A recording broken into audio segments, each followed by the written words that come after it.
Chairman Biggs, Ranking Member Nadler, Miss Dean, honorable members of the committee, thank you guys so much for having me. Camille, Jim, John, so grateful for you guys and so honored to be here with you and humbled to be beside you. My name is Tim Tebow, and as Chairman Biggs stated, I was fortunate to be and humbled to be the chairman and the founder of the Tim Tebow Foundation, and we exist to bring faith, hope, and love to those needing a brighter day in their darkest hour of need. To sum it up, we strive to fight for people that can't fight for themselves. Some of you may know me from sports, but honestly, more of you probably know me from getting cut from a bunch of sports teams, as Miss Dean mentioned earlier, so thanks, Miss Dean. We can talk about that later, it's all good. But honestly, why we're here today is to talk about the MVP. Not the MVP I chased most of my life. Couldn't get, by the way, but chased. Not the MVP most of you are probably thinking, no, not the most valuable player. A more important MVP, the most vulnerable people. That's why we're here today. A year and a half ago, this awesome lady to my left, Camille Cooper, joined our team, and I asked Camille, I said, Camille, what breaks your heart the most? And she wrote down the number 20,000. And I said, what does that mean? And she said, it's a problem. I said, what problem is that? It's the 20,000 boys and girls that have been abused and raped, and their images and videos have been captured, but nobody has been able to identify them. They're unknown. Until someone knows them, how could somebody rescue them? And I knew that day that my heart was broken and my eyes were open, and we had to do something. So I said, Camille, what do you think's the best approach? And she said, bring the best teams and players together. So we convened a meeting in Lyon, France, with amazing frontline heroes. Homeland Security, Interpol, Europol, NCMEC, ICMEC, ONIMI, Google, so many people and many more came to the table with really two goals. The first one, how many boys and girls are unknown, are unidentified? And it wasn't 20,000. It was over 50,000. And the second goal is how do we protect them?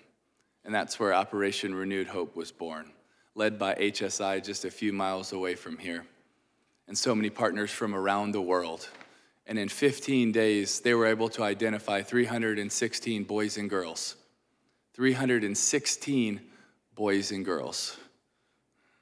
It was an incredible operation, but that's a tiny dent in what we're called to get to. It was amazing work, but it was so small in comparison. And so why we're here today is to be able to ask you to say yes to a bill that we're going to present. And this bill really has one goal, to build a rescue team.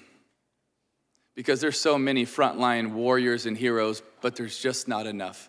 And we need to support them, and we need more of them to get to these 50,000 boys and girls.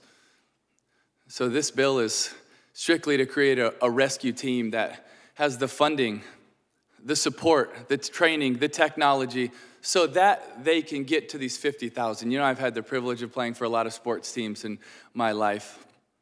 And almost all of them, we've had incredible resources to give us a better chance at winning a game, something that ultimately, as much as we care about it, doesn't matter. Why would we not give as much, if not more, resources to the frontline heroes that are going after the most vulnerable boys and girls on the planet?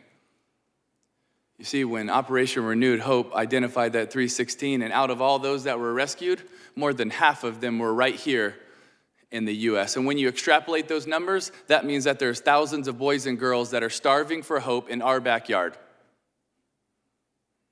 And we have the chance to bring hope to those that are starving for it, if we're willing. But honestly, my words will probably fall flat today.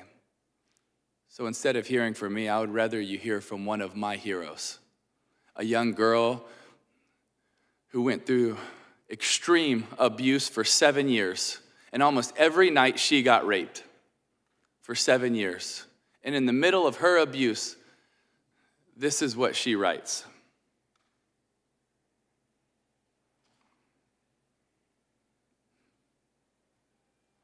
rescue me, help me. Monsters are chasing, can't you see?